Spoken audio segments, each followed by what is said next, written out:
مشاهدينا الكرام، إليكم موعد مباراة تونس ضد هايتي الودية استعدادا لكأس العالم 2026. لكن قبل البدء في التفاصيل، لا تنسوا الاشتراك والإعجاب بالفيديو ليصلكم كل جديد. المنتخب التونسي لكرة القدم سيخوض مباراة ودية أمام منتخب هايتي، وذلك في إطار استعداداته لنهائية كأس العالم 2026 يوم السبت 28 مارس 2026 على أرضية ملعب BMO فيلد في مدينة تورونتو الكندية.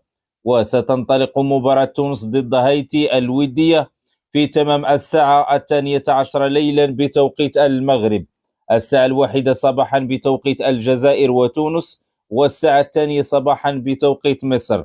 وتذاع مباراة تونس ضد هايتي عبر شبكة قنوات BN سبورت القطرية والقناة الوطنية التونسية.